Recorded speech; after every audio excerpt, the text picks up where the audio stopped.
Welcome to Fightnomics, where we answer the big questions in mixed martial arts with a little bit of science and a whole lot of numbers. This week, we're taking a closer look at UFC 170. The women's bantamweight champion is back in action this weekend to defend her title against another former Olympian, Sarah McMann. If it feels like you just saw Ronda Rousey defend her title, that's because just 56 days ago, she fought Miesha Tate at UFC 168. That's tied for the fastest turnaround for a UFC champion in history. Matt Hughes defended his strap in 2006 against George St. Pierre just 56 days after beating BJ Penn. Things didn't go Hughes' way that night, but we're going to look at the stats to see what Ronda's chances are after such a short turnaround. As always, I'll be dropping key stats and my Uber Tales of the Tape on Fight Night. What do the numbers say about this weekend's matchups? I'm Reed Kuhn, and I did the math so you don't have to. Here's a few key stats for UFC 170. We'll start off with the main card, two welterweights with knockout potential. Both fighters like to stand and trade, but the stats reveal that Stephen Wonderboy Thompson has been a little more dangerous with his strikes. Though Whittaker's stats are above average in a number of metrics, he's going to have several key disadvantages against Thompson. Thompson will be the larger fighter and could use his very accurate jab to score points.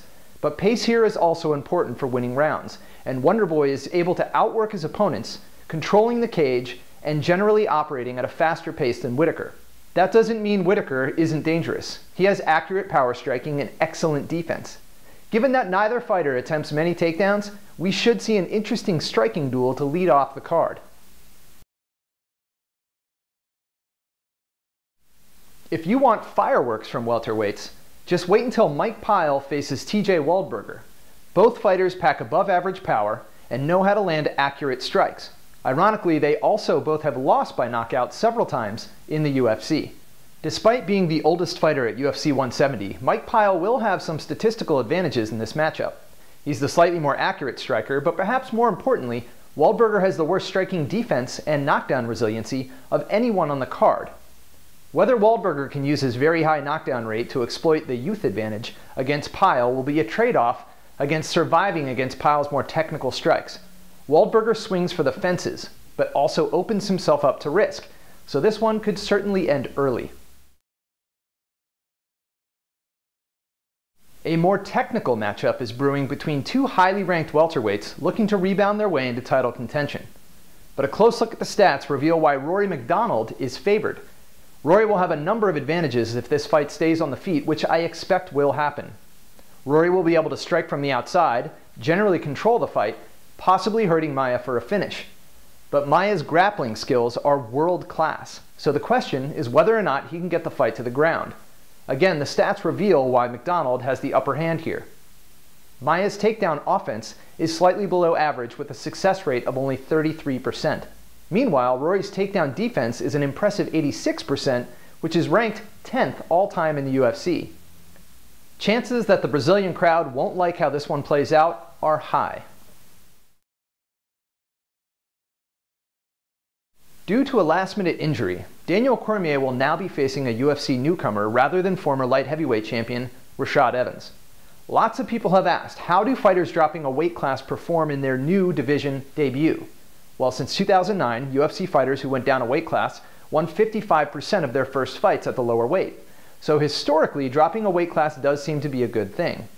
In Cormier's case, it also means that he won't be at such a size disadvantage as he was at heavyweight. But the stats also reveal why Cormier is a pending title contender. His performance to date has been excellent.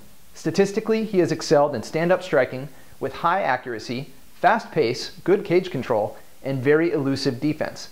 His striking isn't even his greatest strength. On the ground, Cormier has been in control for 99% of his minutes on the mat, and that was again against heavyweights. So it appears that while Cummins is the unknown in this matchup, we do know that he has a very tough matchup on the other side of the cage in his UFC debut. In the main event, the Women's Bantamweight Championship is on the line when former Olympic medalist in judo, Ronda Rousey, defends her title against former Olympic medalist in wrestling, Sarah McMann. With very limited data on McMann, we're going to focus on the exact technique that allowed the champion to pioneer the women's division in the UFC to begin with. the armbar. Just how good is Rousey's armbar? Well, the average success rate for an armbar in the UFC is 23%, and it's the third most commonly attempted submission technique. But Ronda Rousey has a success rate of 75% with her armbars, more than 3 times the UFC average. Having converted 6 of 8 attempts, only one fighter has survived one of Rousey's submissions. Miesha Tate escaped an armbar once in each of her fights with Rousey, but that wasn't enough to save her from eventually tapping to the very same technique later in each fight. While they're on their feet, look for Rousey to mix up her continuously improving striking skills. But both fighters spend the majority of their time on the ground, so we should see a chess match between judo and wrestling. In this case, McMann's wrestling may work against her by playing into Rousey's strength at close range. The champion is a justifiable favorite, but as with her prior fights, that doesn't mean it will be any less exciting. That does it for this week. If you like some stats mixed in with your MMA, be sure to share this video and check out the book Fightnomics, available now in digital and print on Amazon.com. As always, follow Fightnomics on Twitter for the latest and deepest stats available on MMA and to see my uber tale of the tape every fight night. Thanks for watching.